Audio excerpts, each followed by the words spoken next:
Ora, muito boa tarde, cá estamos novamente, canal Lab Reativos, conversas sobre saúde mental, Tiago e Nuno. Nuno, Boa tarde, Tiago. boa tarde. Hum, Hoje, artefactos, artefactos afetivos, afetivos barra subjetivos. Portanto, ah, um tema que vem crescendo já ao longo do tempo, portanto, não é propriamente uma criação muito direta, mas é algo que se calhar vou abordar aqui para entregar um pouco o que é que nós entendemos com isto, apesar de já termos feito aquela pequena short. Então, eh, apresentar aqui primeiro o que é isto de um artefacto. Acho que é uma palavra em si muito interessante e tive aqui o cuidado de pesquisar o seu étimo, que vem de duas palavras em latim, segundo eu percebi, que é arte factus. Arte, espaço factus, que quer dizer feito com arte. E, essencialmente, pronto, diz-nos que um artefacto é um objeto produzido por trabalho mecânico ou manual ou um engenho construído para um determinado fim. E, pegando a nossa ideia, nós falamos ou colocamos aqui em jogo esta questão dos artefactos afetivos como algo que nasce, é um objeto construído a dois, portanto, no seio de uma terapia, que é construído para um determinado fim, que é um fim, o fim do paciente. Portanto, não são artefactos que têm como fim o terapeuta, têm como fim, obviamente, o paciente, o fim do paciente.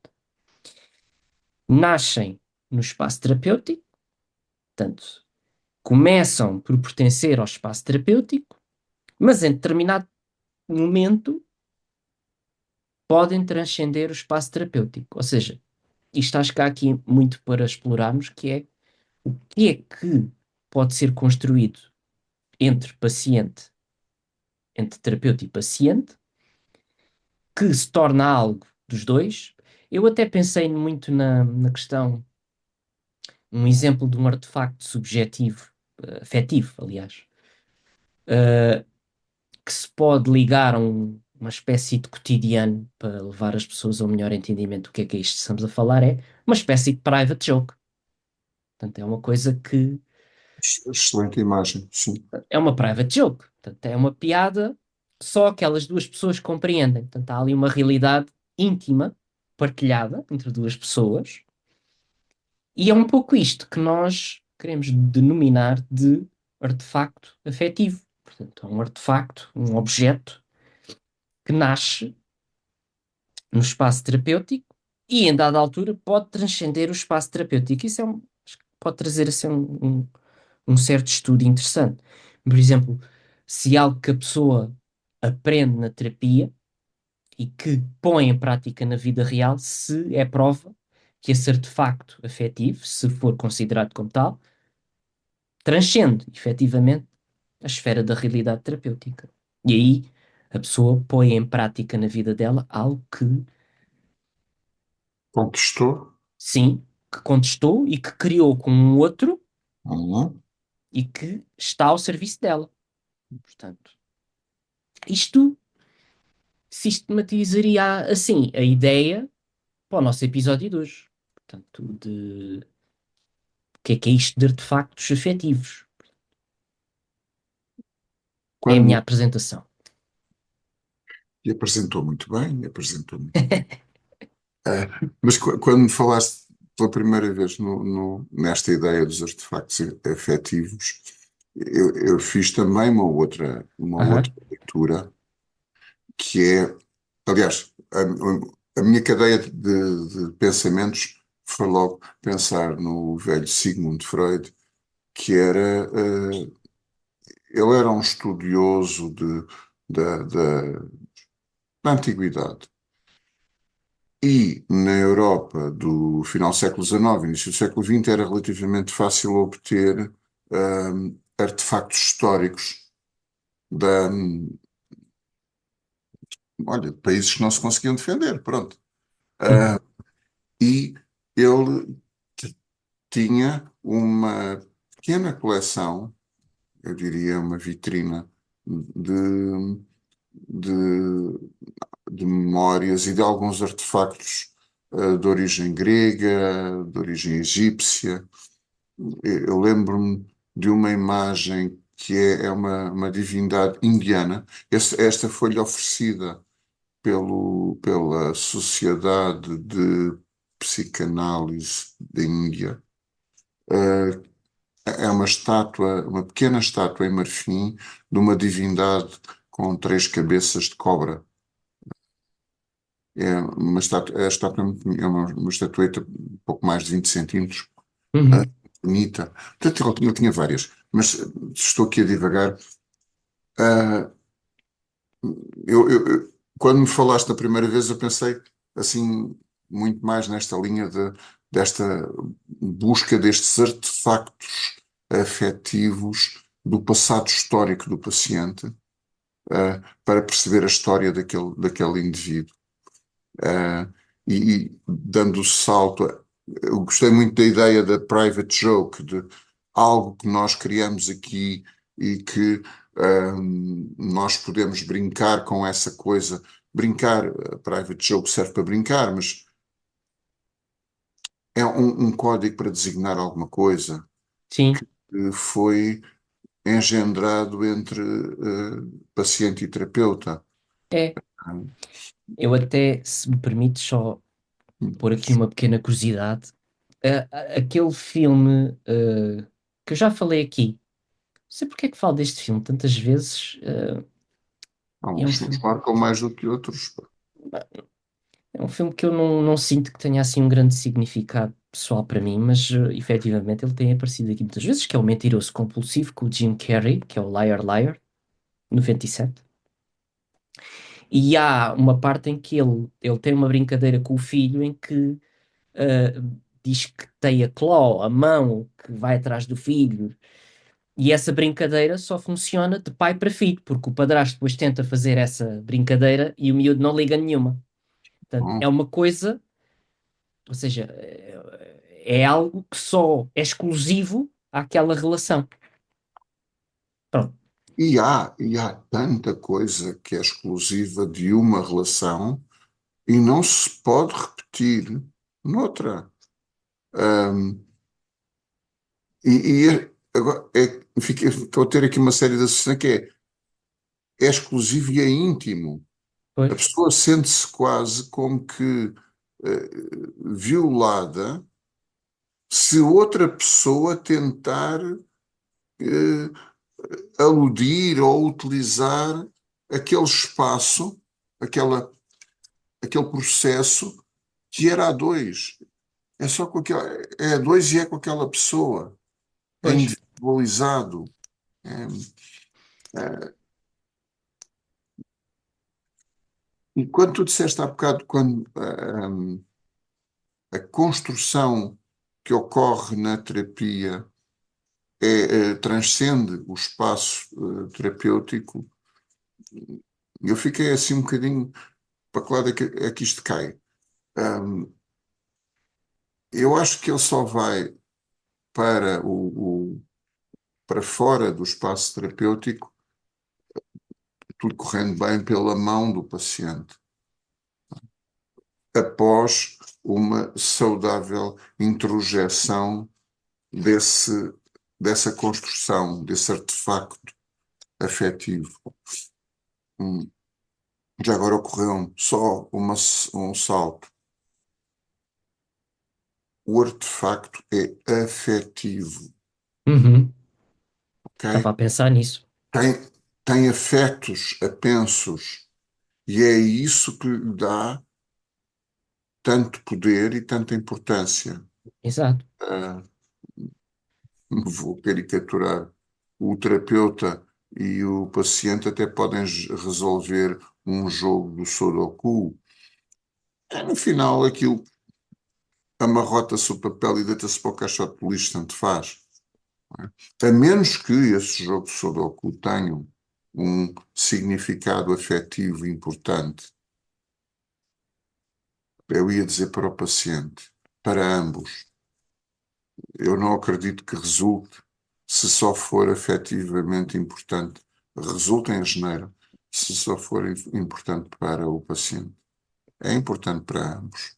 Uhum, Estão vinculados àquela, não, mais do que ideia, associação de ideias e afetos. Um género de constelação, uma ideia que vem com uma série de afetos apensos, como certos filmes. Que, eu, pelo menos, também vejo nessa situação muitas vezes. Acabo citando o mesmo filme em vários contextos, de várias formas. Veio-me agora à cabeça, assim, de repente, o filme O Chocolate. Não é uhum, de repente. Eu sei quais são os motivos, mas não cabe aqui agora falar neles. Uh, Tem uma história com imensas correlações, com imensas personagens vívidas e, e- e robustas. Então é natural que um fulano se lembre desse filme eh, quando nos conseguimos libertar de um fantasma, não é? Quando ela cai pelas escadas abaixo e deixa ir as cinzas da mãe, ou quando há um gajo que é todo para as liberdades, isso tudo, e quando chega à altura de se comprometer na relação, fica muito aflito. E ela, no caso, etc. Ou seja, há certas histórias, certos romances que nós temos uma constelação de associações. E voltando aos artefactos afetivos, eu acho que são, de certeza, processos mentais com várias associações que enriquecem a pessoa, que a nutrem e que, e que depois podem ser levados, se servirem para alguma coisa, podem ser levados lá para fora. sim. Nem que seja na forma de, talvez, se calhar, na sua forma mais pura, como uma memória querida, Uhum. uma Sim, sim, memória que eu guardo e que traz um certo BI, CC, cartão de cidadão, à relação que eu tinha com aquela pessoa. sim. E que segue connosco para o resto da vida. Não ficamos, como digo, reféns da relação com aquela pessoa, podemos evocá-la posteriormente. Sim,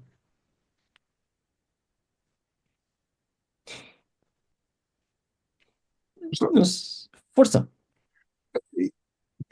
Quando me falaste da primeira vez, eu pensei em artefactos numa coisa muito mais histórica. E eu acho que os nossos pacientes às vezes também nos trazem artefactos históricos, afetivos, Deles, deles, exatamente, deles. que não são construídos, não foram construídos conosco na terapia, mas Sim, podem ser, se não, se ainda não foram, podem ser valorizados agora. É um bocadinho do género daquele vaso. É um vaso, é um pote, pá, banal, do chinês. Não, mas é da dinastia Ming, ok? Ou seja, muitas vezes este artefacto que o paciente traz com o receio de que nunca seja reconhecido por ninguém, ele próprio, se calhar, não se permite valorizá-lo o suficiente e no processo psicoterapêutico, quiçá, consegue ver o seu artefacto valorizado, encontrar aquela legendazinha que ele tem lá, que lhe dá um significado importante. Eu diria quase, eu não percebo muito disso, mas algumas peças de colecionador têm como que um género de BI próprio, hum, que descreve a sua origem, descreve as suas peculiaridades e é um garante do seu valor, ou do valor que lhe é atribuído. Sim. Bem, aí eu fazia a ressalva que esses artefactos afetivos do paciente, que pertencem à sua história, à sua pessoa, inteiramente a ela,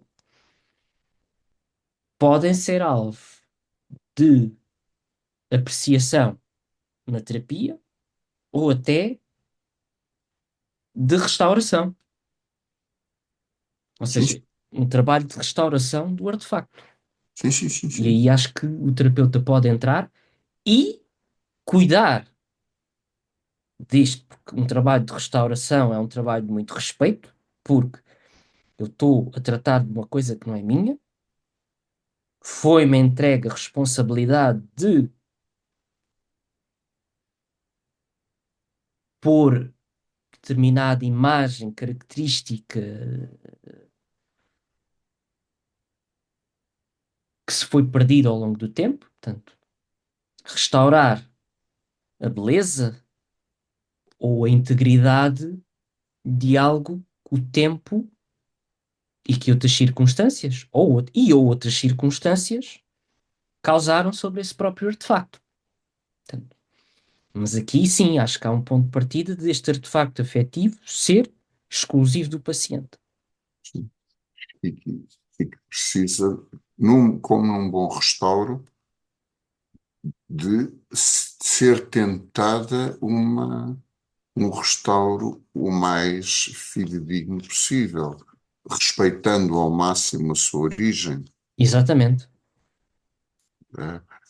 Não é hora de marteladas, mas vem-me à cabeça o restauro feito pelo Mister Bean à mãe do Whistler ao quadro, não é? Quer dizer, alguns terapeutas se calhar fazem assim uns restauros, eh, sei lá, quiçá regressando a vidas passadas e coisas assim desse género, ficam depois como a mãe do Whistler. Está restaurado, pá. É assim, começou por ser uma aflição, mas tornou-se um artefacto de uma aventura numa terra estrangeira e que ficou à frente da cama dele para ele adormecer todas as noites. Uhum, uhum, uhum. O pesadelo Ah, da altura tornou-se uma história de encantar e de adormecer. é, Desmistificar o pesadelo. é. E desmistificar a escravatura a um original perfeito. Uhum. Ah, aquela, aquela narrativa que muitas vezes os pacientes nos trazem, uma narrativa perfeita, mas efetivamente tóxica, e que não permite à pessoa viver bem, e posteriormente, ah, ao restaurar essa narrativa, é construída uma nova narrativa, um bocadinho diferente aqui e ali, e que se calhar permite à pessoa viver, dormir melhor do que permitia a outra perfeita. Aqui o perfeito entre aspas. Pois, aí então diria uma coisa. Ahm, Ainda bem que este artefacto se partiu e pode ser restaurado, porque quando Uhum, nos trazem ou quando nos entregam um artefacto em toda a sua magnificência, inquebrável, que é todo brilhante, eu não sei até que ponto este artefacto faz-me lembrar um bocado há uma arte. Deixa-me lá ver se eu não me disperso. Sente-te à vontade para depois me dares um fármaco para o déficit de atenção sem me dispersar. Era uma piada. Ah, Queres é pastilhas. Há uma arte japonesa que eu não me recordo o nome, que tem como filosofia, método, essência, restaurar peças partidas através da sua reintegração com o ouro. Ah, Eu não me recordo o nome, mas é uma arte e a reconstrução em si é muito mais valiosa que o objeto original. pois. Portanto, é uma é algo muito interessante, porque e quando o paciente nos traz um artefacto que nunca foi partido, não se trata de uma reconstrução. Se calhar ele tem que ser partido, o paciente, por sua livre vontade e necessidade de partir o artefacto, jogá-lo ao chão, ok, agora deixe-me ajudar a apanhar. E vamos os dois talvez reconstruí-lo para ver se realmente ele não sei até que ponto podia ser um arte contrafeita. Por exemplo. E para que o possa entender, Pois, não posso perder a oportunidade para salientar a importância. Chama-se psicanálise porque há um processo de análise, pois, de separação das partes para se conhecer melhor, para se perceber melhor. Quase poeticamente eu digo, ok, mas sempre dependente da possibilidade de uma psicossíntese depois. Ou seja, depois há uma reconstrução. Ah, com a qual a pessoa possa viver. Já pois. agora, só pegar ali no objeto magnificente. Ahm, eu há uns anos atrás conheci, para mim, não, não escrevi isso em lado nenhum, mas foi uma ideia que eu guardei, que é a síndrome da sequoia. As sequoias são umas árvores gigantes Aham, sim. que existem, não sei se existem exclusivamente, mas existem maioritariamente na América do Norte. Uhum, São gigantescas, são, são pessoas imponentes que têm uma particularidade. Hum, na floresta na qual elas são predominantes, elas criam quase como que um teto de folhagem muito acima do solo. E as sequoias bebés vivem durante muitos anos pequenas, enfesadas, até que a mãe sequoia atinja o limite da sua vida, caia e crie uma brecha neste teto de folhagem. Só então é que as sequoias mais pequenas podem crescer. Eu guardei esta ideia da síndrome da sequoia, que é quando nós vivemos à sombra de um objeto, vamos chamar-lhe de nome, de uma mãe excepcional, de um pai excepcional, nós não ficamos condenados a ficar ali atrofiadinhos, à espera do dia em que possamos crescer e, mais trágico que tudo isso, só podemos crescer depois da morte do outro. Ou seja, é quase como se permanentemente almejássemos a morte desse objeto perfeito, para podermos então ser nós próprios e nos desenvolver. uhum, Portanto, esse artefacto maravilhoso, eh, perfeito, reluzente, com uma luz que ofusca, com uma luz que até impede de ver, pode ser profundamente tóxico. sim.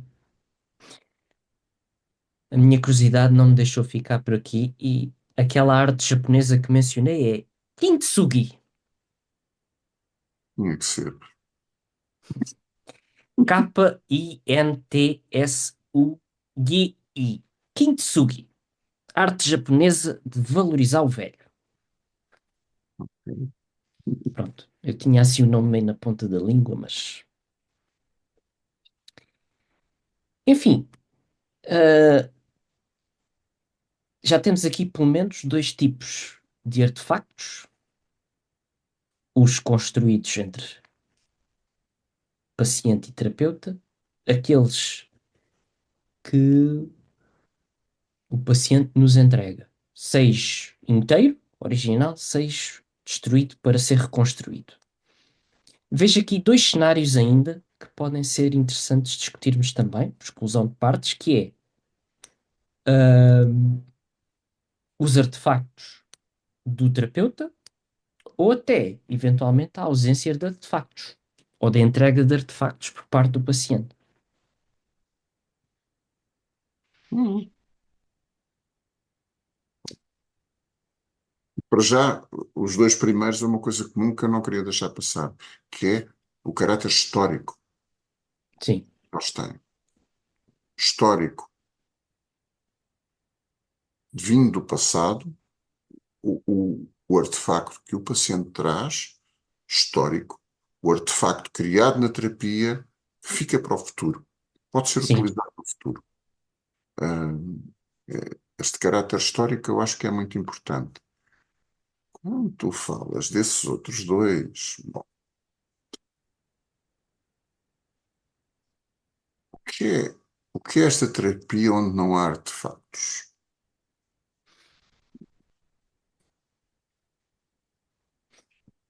Hum.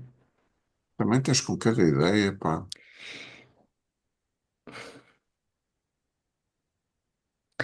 Eu está-me a vir uma coisa à mente, mas existe artefacto, ou seja, não sei se é um artefacto, porque, quer dizer, tem um afeto, mas não tem que ser um afeto propriamente positivo. Mas estava aqui a pensar, e aqui vou ser, obviamente, crítico de formas de terapia que não têm muito a questão da partilha, mas da entrega de uma instrução, ou seja, de impor uma diretividade e de impor uma tarefa ao paciente. Aí ele entrega alguma coisa, Sim, mas não tem. Não sei se isto às vezes pode gerar. Eu tenho visto isto. Por exemplo, uh, já em várias ocasiões, mais do que aquelas que se possam imaginar, as pessoas queixam-se muito daquele terapeuta que manda trabalhos de casa para casa. E, obviamente, que há pessoas que gostam disso e há outras que não gostam. Relativamente àquelas que não gostam, é claro que a entrega, supostamente, deste artefacto gera um afeto de epá, estou na escola outra vez, estão-me a dizer o que fazer outra vez, quando era eu que quero aqui seguir o meu rumo. Portanto, parece que me estão a entregar aqui um mapa, mas eu queria que a pessoa visse o meu mapa. Isto é uma interpretação minha. Portanto, parece que me está a entregar aqui um rumo, o caminho, mas eu queria, Soutor, é que você visse o meu caminho. Não me dissesse o que é para fazer, que isso o meu pai, a minha mãe e a escola já o fizeram. Aqui já estou a ser mauzinho, já estás a ver. mal ou bem. Estava a fazer a comparação entre o pronto a vestir e a roupa feita por medida.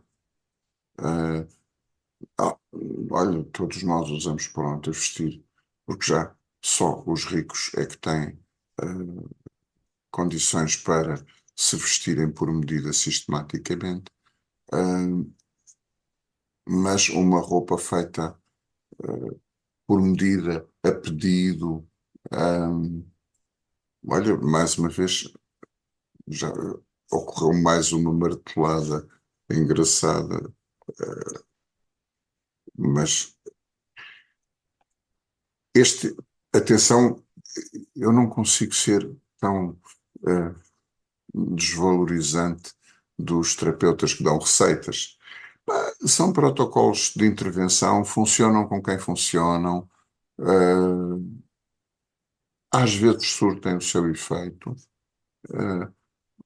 pronto, são o que são um bocado à leia de pronto a vestir, mas até o pronto a vestir as pessoas experimentam uma peça, experimentam outra, e depois há uma peça, eu gosto do termo, que cai bem, e pronto. Elitistas que nós somos. Parece que estamos a dizer que as pessoas vendem McDonald's e nós estamos a vender o quê? Tenderloin? Não, e como é que não sei se isso tem nome, mas aquele ter o chefe em casa a cozinhar Ah, segundo pois, que por chique. solicitação, Que elitistas que nós somos. Pá. é. Olha, se calhar há pessoas que, há pessoas que não querem mexer Uhum, nas suas coisas. claro. Esta, esta assunção que está subjacente, que toda a gente quer investigar profundamente os seus motivos mais inconscientes. Cuidado, pá, isso é. Pá, estou aqui a fazer umas associações que são um bocado mal, mas é quase como a desgraçada da moça dá um sorriso e ele levanta-lhe as saias. Quer dizer, calma. Ela pode sorrir e querer intimidade, ou pode sorrir e não querer intimidade. Vamos lá, dá tempo, vamos escutar, vamos conversar mais um bocadinho para perceber se quer mais intimidade ou se foi só meramente um sorriso. Mas quando o paciente efetivamente procura uma terapia psicanalítica com o objetivo de fazer psicanálise, pois se lhe derem receitas para fazer em casa, não. Sim, É. sim. E aí acerta num sítio que é nós não estávamos ali a fazer nada, não estávamos ali a criar nenhum artefacto. Pois, ah, mas voltando ao ponto de discussão que nos apareceu aqui, que é uma terapia sem artefactos, ponto de interrogação, ou os artefactos provenientes exclusivamente do terapeuta. Quando tu falaste nisso, eu dei logo um salto para trás. O terapeuta não tem nada que levar artefactos. Uhum. E depois, à medida que fomos falando, pensei, como é que o terapeuta não leva artefactos? Que terapeuta é este que não tem obra? Ah, Não tem património. é. Então é uma espécie de bot de inteligência artificial, não é? Que a gente escreve e ela responde. Até vermos. Uhum. Não me admiro muito que daqui por uns tempos a inteligência artificial nos entre pela comunicação dentro, não só na posição passiva de responder às nossas perguntas, mas de uma forma mais ativa. Eh,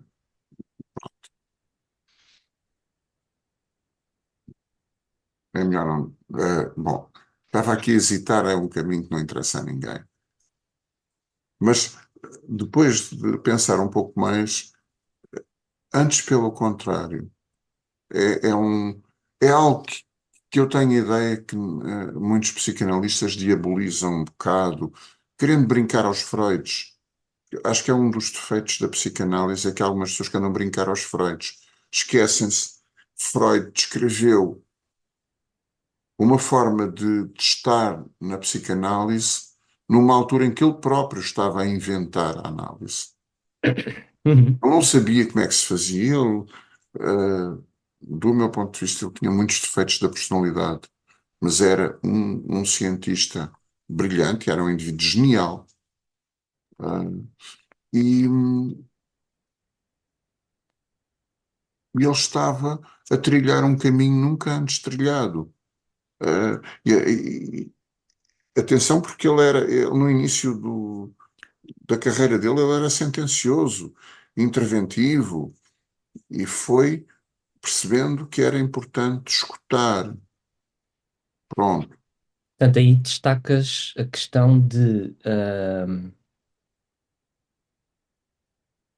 psicanálise ser muito jovem, ser alguém descoberto e que isso influenciou diretamente a posição mais neutra Sim, sim, sim, que sim. Freud, Sim, onde Freud se posicionou. Eu acho que hoje, obviamente, se eu atafolhar a sala com os meus artefactos, às tantas já nem o paciente lá cabe dentro, não é? Exato. Mas eu acho que é possível eu trazer os meus artefactos, não os confundir com os do paciente. Também, estes são meus. O paciente pode copiá-los sabendo que está a copiar. E sentir que isso também é um investimento por parte do terapeuta. Exatamente. Olha ele a mostrar-me coisas. Sim, um pouco, um pouco como é suposto os progenitores fazerem, mostrarem o mundo à criança. Uhum. Olha olha as coisas do mundo que eu conheço. A história que falávamos, que um terapeuta pode entregar com- no seu papel de contador de histórias. Sim, sim, sim, sim. Até que ponto isso não se torna um artefacto? Se eh, Eu diria quase, ah, pode ser, na azulejaria, na cerâmica, isso faz-se, que é pegar em peças e moldá-las, alterá-las, personalizá-las, e agora é uma outra peça nova, feita a partir de um. Como é que se. Epá, a informática usa-se de um primer, acho que é. acho que Não sim. é assim um Primer. máximo que nós podemos utilizar, é um template, não é Ah, primer. template. Template. Já percebi. Ah, ah, ou seja, o facto de o próprio terapeuta trazer os seus alguns dos seus afetos, artefactos afetivos, podem servir como template para a criação de novos artefactos. Sim, sim. Até se pode pensar na explicação didática que pode dar relativamente a qualquer coisa. Às vezes, por que não falar um pouco, às vezes, mais objetivamente acerca do sintoma? Uma espécie de conversa mais lúdica, de dar a entender à pessoa, olha, isto manifesta-se assim por causa disto, tende a acontecer assim no ser humano, e dar ali uma espécie de contextualização que pode servir como uma coisa, por exemplo, de calmar os medos de uma criança, uma Sim, sim. espécie de analogia. Eu acho que isso até traz um pouco de, ok, ele está a ver, ele está a perceber, está-me a dar Uhum, contexto, uhum, uhum. está-me a Sim. dar palavras para o monstro, afinal o monstro tem um nome. Ah. Esta coisa que eu tenho aqui, afinal, há uma coisa parecida com isto. Pois, E este tipo até conhece essa coisa parecida com isto. sim. Agora, a seguir, vamos pintar com as minhas cores. Que é Não meu, é, meu. Não é a generalidade. não é uma martelada, mas estava a pensar naquela espada no Senhor dos Anéis, que era a espada do Isildur, que cortou os dedos ao Sauron e que permitiu separá-lo do anel, onde residia a essência de toda a sua maldade e poder. A espada partiu-se, ele cortou os dedos, corta o dedo, é até muito simbólico, uh, e dá uma nova esperança à humanidade. Uh, e essa espada fica como uma espécie de memória de uma vitória, mas fica partida durante milénios até que é reconstruída numa nova espada para batalhar as forças do Sauron, por exemplo, como vemos no último capítulo da trilogia. E agora é a altura de entrar a psicanálise do Tarzan. Uhum. A espada que castra a maldade, e põe-a impotente, fica danificada à conta disso, mas depois é restaurada pelos anões, se não me engano, ou Pelos elfos. pelos elfos, e é entregue ao Deus dos humanos, ao Deus, ao Rei dos Humanos. Exatamente. Ah, não, não resiste à piada. Ou Aragorn. Hum? Ou Aragorn. Ou Sigmund Freud. É assim, o ator que faz o Sim. Aragorn faz também de Sigmund Freud na análise perigosa. Ahm, Mete perigoso. o método perigoso. Epá, eu chamo sempre para análise, mas é o método. Ahm, pá, eu Esse confesso lapso, que esse lapso, há esse lapso. aquela análise era perigosa.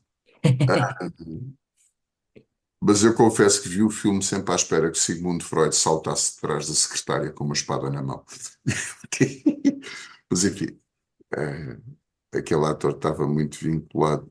Mas eu acho que tem muito este simbólico Sim, do castrar o mal mais do. Tanto que o mal é castrado, não é destruído. E ele depois volta, regressa. Mas os humanos conseguem rechaçá-lo. sim. Conseguem rechaçá-lo em cooperação com os anões e com os elfos e com aqueles que ninguém esperaria, com os hobbits. eh, Mas divagamos aqui um bocadinho. Sim. Mas já em estilo de reta final, acho que apenas nos falta contemplar aqui o cenário que é a ausência de artefactos. Portanto, se existe um cenário que se pode contemplar uma inexistência de artefactos afetivos.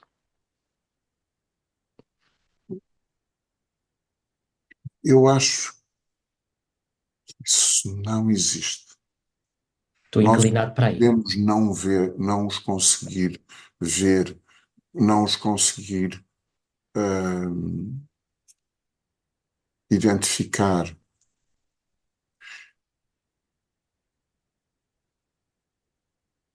E aí, eu acho que estamos, às vezes, deitamos para o caixote do lixo obras perfeitamente boas, porque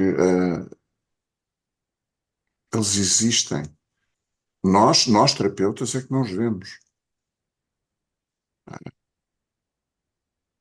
Se calhar porque estamos à espera de ver um artefacto perfeito, ou estamos à espera de ver um artefacto, quando de facto o artefacto foi música. Aquele artefacto não se vê, ouve-se. Ah, Pois,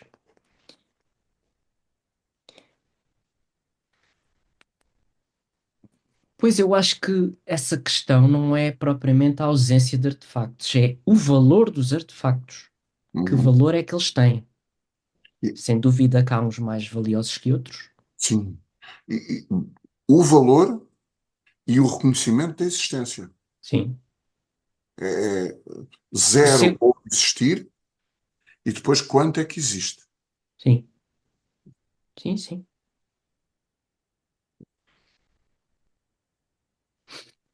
Muito bem. Ah, marteladas ou ainda queres fazer aqui algum rematezinho? Uma marteladita. Olha, eu lembrei-me da Modista. É Uhum. um filme muito bonito, cheio de simbólico. Lá Com está, Kate Winslet? Kate Winslet, exatamente, a fazer de mulher bonita. Não sei como é que ela consegue representar esse papel. Ela é bonita naturalmente, mas está absolutamente encantadora nesse filme. Numa personagem que regressa à cidade da sua infância, chamemos-lhe cidade, para tentar perceber uma narrativa que ela tinha do passado, segundo a qual ela teria assassinado uma outra criança quando tinha 9 anos, E ela regressa modista de alta costura, Sim, que, curiosamente, hum, faz vestidos que vão ao encontro da personalidade das suas clientes e não por revista. É, tem uma série de frentes em que é muito, muito engraçado. eh, portanto, dos elementos, para quem não tenha visto e vá ver, não estraga nada se prestar atenção. O único indivíduo que é conhecedor da verdadeira narrativa do incidente da morte do rapaz é o tolo da aldeia. Todos os outros, cada um diz uma asneira maior que os outros. O tolo da aldeia sabe o que é que verdadeiramente aconteceu. Eh, Aliás, o tolo sabe muitas coisas. É, sim. é um filme bem, bem bonito, bem engraçado e pleno de simbólico. Muito, muito, muito bom. E, e lembrei-me porque ela construía estes artefactos daquela primeira categoria que tu falaste. Sim, Na relação com o cliente, que ela idealizava e criava um vestido. Neste caso, não era partilhado, porque ela é que fazia o vestido. Bom, a cliente fornecia o corpo, não é? Fornecia a sua maneira de ser, ah, e ela depois ah, costurava uma, o fato, o vestido. É muito giro, muito giro. uhum. Mas, Já fiz a referência ao Mr. Bean, está não bem. vale, não vale a pena, não, não me parece que seja assim. Só Uh, a gracinha de alguns artefactos e algumas psicanálises que constroem assim um boneco. É verdade, ele dormia melhor com aquele boneco, mas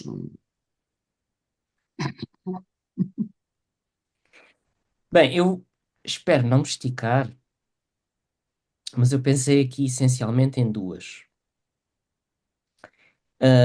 Obviamente, surge aqui um paralelo, com a nossa personagem mais famosa do cinema, que é o arqueólogo mais famoso do mundo, fictício, Indiana Jones. Neste caso, estou a pensar aqui no terceiro capítulo, portanto, A Grande Cruzada, que é o em pai. que, sim, com o pai dele, portanto, e acho que vou dar aqui uma visão algo cor-de-rosa, mas vamos lá ver. Há uma aventura, um quest, uma demanda, uma, muito pautada por uh, salvaguardar o divino das forças nazis e em encontrar o Santo Graal. Portanto, um artefacto perdido há muito tempo e associado ao cristianismo. Usado por Jesus Cristo na última ceia e usado também para receber o seu sangue, não sei muito bem. Mas pronto, tem aqui contornos bíblicos. Mas aqui o que eu queria dizer acerca deste filme é que temos aqui a procura de um artefacto concreto, mas que nos leva à apresentação de outro artefacto que se sobrepõe simbolicamente, que é o vínculo pai-filho, filho-pai. Isto porquê? Porque nos é apresentada uma história, pela primeira vez, de um Indiana Jones na juventude, em que não construiu uma relação com o pai de grande proximidade. Eles, a dada altura da vida deles, desentendem-se, ele desentende-se com o pai, não deixam de falar, mas a relação deles fica amarga. Tanto que se percebe que a mãe dele morre e ele fica ao cuidado do pai. Uh, e o pai tinha como hobby, ele era professor de História Medieval, e tinha como hobby fazer investigação acerca do Santo Graal. E era uma espécie de perito no assunto. E eu acho, pelo menos senti das muitas vezes que vi este filme, que a personagem de Indiana Jones, do Henry Jones Jr., uh, se sentiu negligenciada por o seu pai estar mais focado nos artefactos concretos, na procura dos seus hobbies, na procura do seu gozo, do que propriamente na entrega ou na sua entrega para a relação com o seu filho. Portanto, de certa forma, eu acho que o Indiana Jones, o nosso herói, se sentiu um pouco negligenciado pelo seu pai. E era um pai que se expressava pouco afetivamente. Era um pai que nunca lhe impôs grandes regras. Ahm, Pelo menos é esta conversa que eles têm em dada altura durante o filme. Mas o que é que acontece aqui? Ahm, Acho que há aqui um artefacto concreto real, que é este Santo Graal, mas também um artefacto simbólico, chamemos-lhe assim, que é este vínculo, novamente, pai-filho. Porquê? Porque nós, em determinada altura do filme, somos confrontados com uma cena em que eles conseguem recuperar o Santo Graal, que dava a vida eterna até um certo ponto. Portanto, ele só funcionava dentro do templo onde estava guardado, uh, e não podia ser levado para fora do templo. Era a imortalidade tinha limite. Mas na sua sede de capturar este artefacto, neste caso a personagem feminina, que se deixou levar por esta voracidade, greed, não sei como é que. Ganância. Ganância. Que já toda. Nós vemos o nosso herói a segurá-la, a dizer: Olha, tens que me dar a outra mão, porque senão eu vou-te deixar cair, eu não te consigo suportar, porque ela está à beira de um abismo, porque ela não consegue largar a ideia que tem que apanhar o grau. E ela acaba por ser, cai no abismo, e o próprio Indiana Jones, nessa sequência, fica ele também pendurado, e quem o agarra é o pai. E ele, no seguimento disso, tenta apanhar o grau e diz: Pai, eu estou quase a apanhá-lo, está aqui quase nas minhas mãos.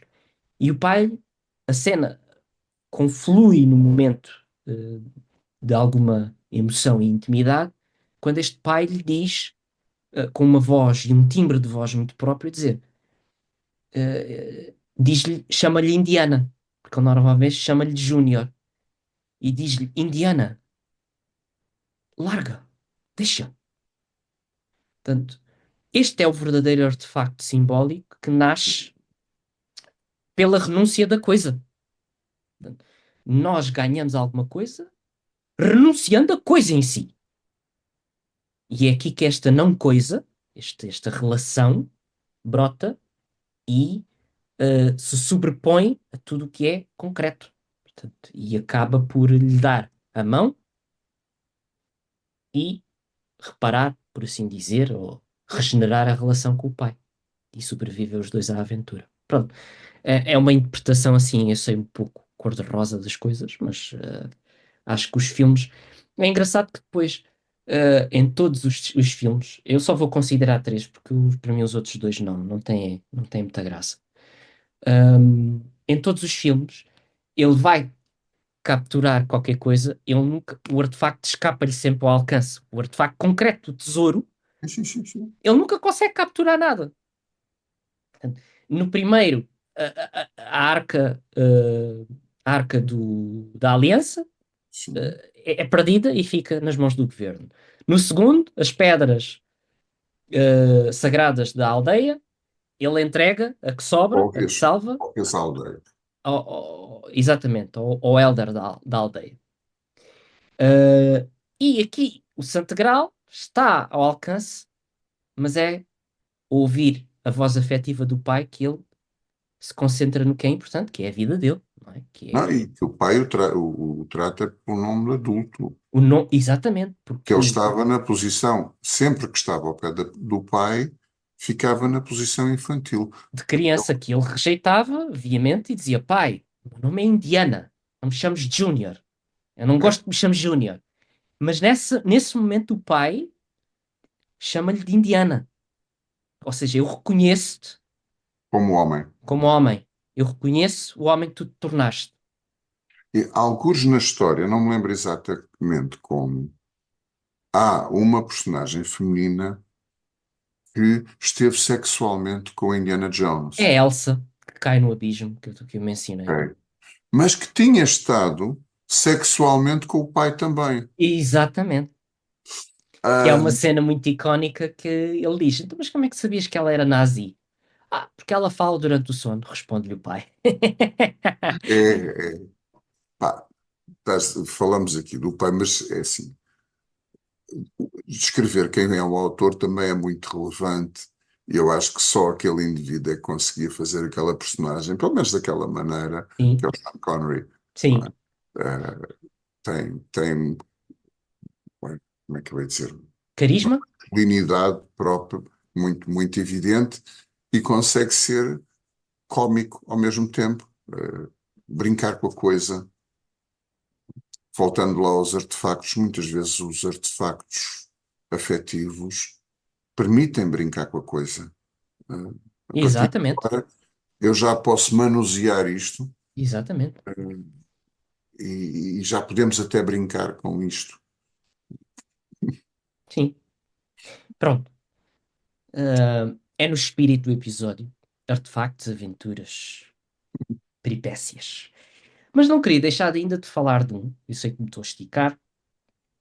Uh, Noutro espírito. Portanto, para também não pensarem que somos uns preguiçosos e que eu agarro e que a gente se agarra. Eu, já viste? Saltou aqui o eu, narcísico. Uh, que só pensamos no imediato. Não, vamos pensar um bocadinho mais longe.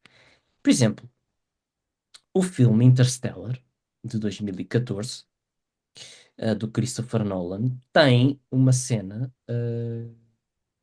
que eu considero muito peculiar. Aliás, tem duas cenas. Uh, Portanto, vê se eu não me estico aqui, mas a humanidade está à beira da extinção e o plano é. Este filme retrata-nos o plano de como salvar a raça humana perante a sua extinção. E o plano concebido é pegar numa expedição, entrar por um buraco negro que foi criado artificialmente por uma raça que transcendeu as três dimensões ou as quatro dimensões uh, naturais, portanto, transcendeu o nosso plano de existência, e permitiu-nos ter à disposição um sistema solar noutra galáxia que contempla três hipóteses planetárias capazes de sustentar a vida para fazer um êxodo. E no seio disto surge a dificuldade de todos estes planetas são hipóteses viáveis. Todas as pessoas não estavam, todos os exploradores que foram antes, estão-nos a dar um ping de ok, que são hipóteses viáveis para sustentar a vida.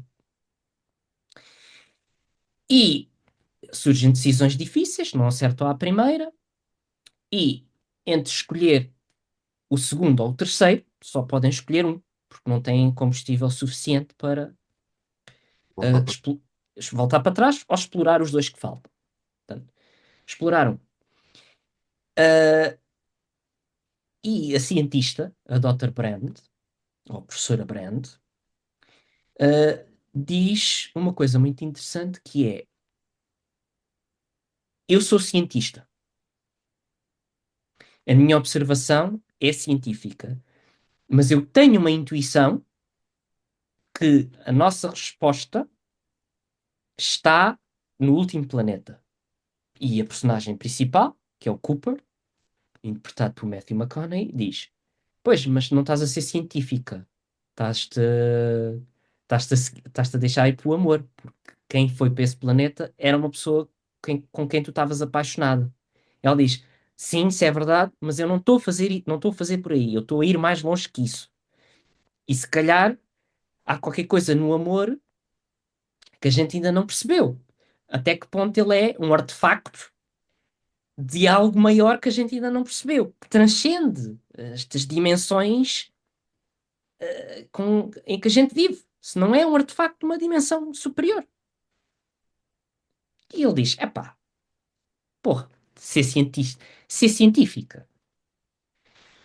E pronto, vão para o segundo planeta, aquilo corre mal e não há hipótese depois, senão, por as vicissitudes que eu não vou perder aqui, visitar o último planeta.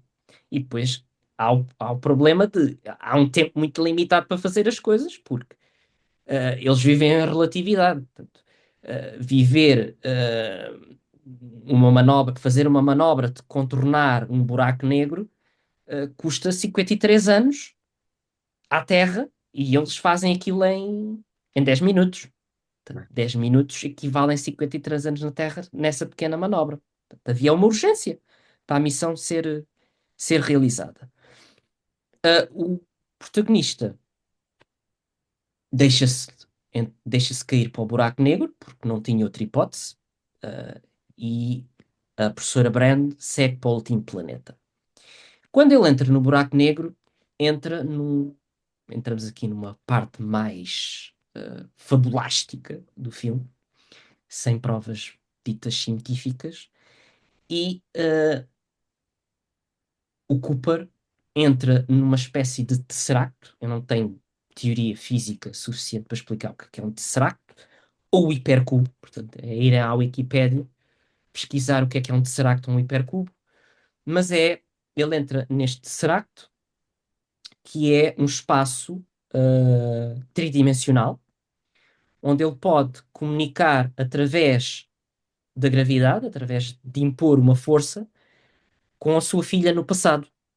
Hum, Portanto, e ele aí apercebe-se de uma coisa muito importante. Como é que eu agora passo uma mensagem à minha filha nesta altura que ela vá compreender de uma equação matemática tão complexa que é os dados quânticos que só são observáveis dentro do buraco negro. E nunca ninguém entrou num buraco negro para ter esses dados. Mas como é que eu lhes vou entregar estes dados? E aí ele, nesse momento, ele percebe, pois eu vou ter que pôr isto num objeto que tem significado para ela. Um objeto que eu lhe dei, que é um relógio. Que ele, antes de se separar da filha e ir de missão, ele não sabia quando é que ia regressar. E a filha ficou extremamente amargurada com ele. E ele disse-lhe: Olha, vou-te deixar este relógio e vou levar um, e eles têm os dois a mesma hora e ao mesmo tempo. E quando eu voltar, a gente vai comparar. Portanto, este relógio tinha uma carga afetiva muito grande e que foi um artefacto, um objeto concreto, mas mais que um objeto concreto, porque estava com uma carga afetiva muito grande, entregue pelo pai à filha.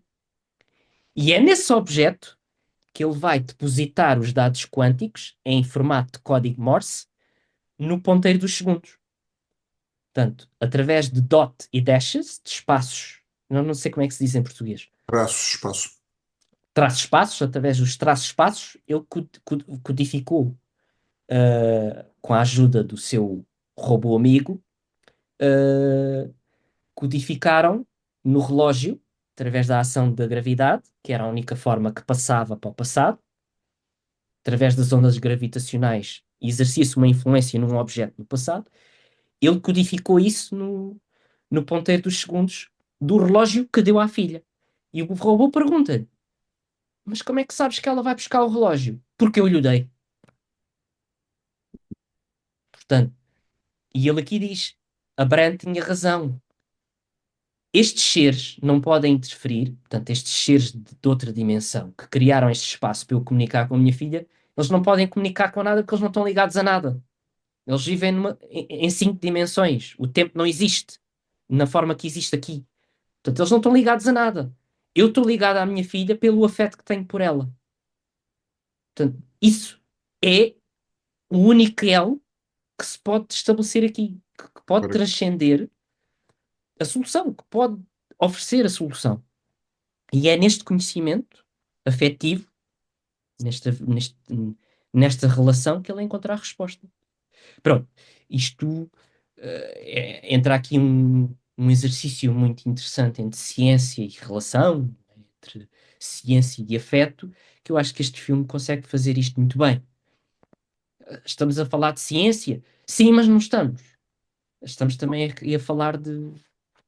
mas também há muito esta ideia de que a ciência nega os afetos ou nega-os quando eu não acredito nada nisso. É precisamente a ciência que mais leva em consideração a existência dos afetos e de Uhum, quanto eles podem enviesar a observação, por exemplo. uhum. E a ciência, os cientistas orgulham-se da sua intuição. Ah, agora, não usam a sua intuição como único argumento. Pois. Mas pronto, são as minhas duas contribuições para hoje. Sei que me estiquei, mas era difícil explicar isto para mim de outra forma. Não, epá, se não dá, se não faz essa introdução, ahm, nem toda a gente viu. E olha, eu vi o filme e confesso que já não me lembrava de todos esses detalhes e não o vi dessa maneira. Pronto. Pois, pronto. Olha, são os meus artefactos que ficaram do filme Terapeuta sobre o eu paciente. Uhum, uhum. Boa, boa. Pronto. Yep. São os artefactos que eu e o filme criámos e que agora, pronto, partilho com quem quiser ver. E quem quiser ver e quiser utilizar posteriormente. Por exemplo, porque não? Se Não, quiser. não tem que ficar só para mim. É, Sim, senhor. Pronto. ficamos hoje por aqui então. Exatamente, ficamos. Já chega. Bom, resta-nos despedir e voltaremos para o nosso terceiro episódio da nossa segunda temporada. Até Até breve. breve.